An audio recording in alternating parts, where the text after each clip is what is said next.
Okay. When you did the movie, and by the way, the movie that you did, This Island Earth, was my father's favorite movie, and took him a while to get him get him into it. But after a while, he decided to like that version more than the old version. So that's good, because we heard that one a lot, especially from journalists. I don't know what it is about journalists that makes them like that movie.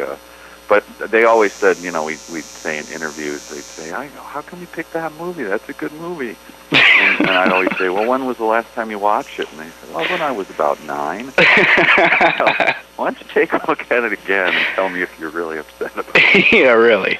So that's one of the reasons, though, that we did pick it, was that it was good on some level. I mean, it was great production values, and it had a great look to it. So, I think for a movie, we couldn't, do a feature film having a Coleman Francis movie up there, just a horrible. Oh, Christ, that'd be putting people to sleep. Yeah, so it had to have its own inherent value and then also be sort of goofy. So that's why we chose it. Well, that movie had so many different areas that you could cut up on it. It was, like my dad calls it a classic. I call it crap. But, Yeah, it's. I mean, it is a classic to a lot of people, but there's a lot of classics that don't really bear up under time, and that's just one of them. How much control did you have over the motion picture? I mean, was it kind of like doing the TV show, or completely different? It was quite a bit different. It was a new league. I mean, we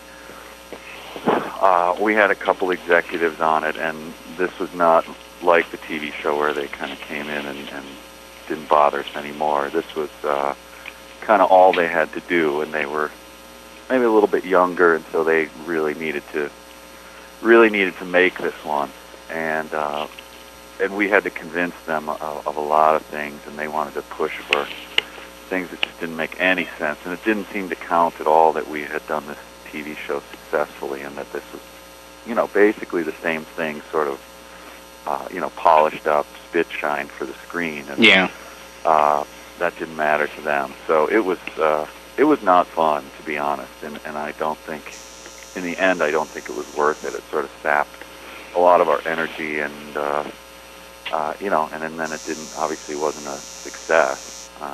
So I don't have a lot of good feelings about the movie. I'm proud of the movie itself. I'm proud of the, especially after time has passed, and the pain has dissipated a little bit.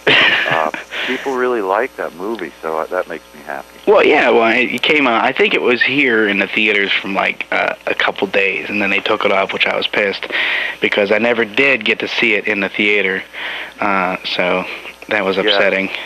It was kind of it was supposed to be like a concert film, they call it, in terms of how they roll it out, Like Rocky Horror Picture Show, in a sense? Yeah, that not many prints made, and then it just sort of plays for a while at one place and moves on, and that's, not many places want to do that with a new movie. So, it didn't really have a chance. It was up against, I don't know if you remember this movie with Pamela Anderson, but Barbed Wire. Barbed Wire, oh my God. Yeah, it was the same company was doing the PR for it, and they knew that was just a giant stink burger, so they made a whole bunch of prints of it, and we're going to roll it out on one weekend, and hope to recoup the money just from that until people found out how bad it was. Barbed Wire, that was a movie that should have went straight to DVD. Yeah, unfortunately, it sapped our PR budget, and they didn't have any money left to make prints of our movie, so it was just kind of a lot of bad luck and what have you. Well, it was still a good film altogether, I say. How low was the budget for Mystery Science Theater? Not the movie, but the TV show itself. Like, did they give you an honest budget? It had to be built up over the years, and mostly a lot of that budget went towards picking the film itself, which was weird. There was no rhyme or reason to how much a film would cost. I mean, you'd see, again, I'll pick on the Coleman Francis films, like Red Zone Cuba. Oh my God, I have that one too. Is that pathetic?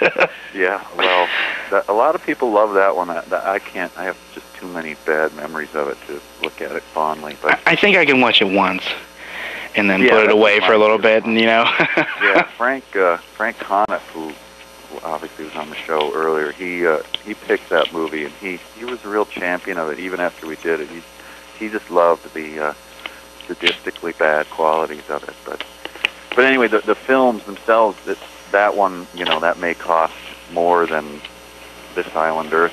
You just never knew. There was no rhyme or reason. It depended on who held the copyright on the film, and they would just charge arbitrarily. So that got to be really difficult to write.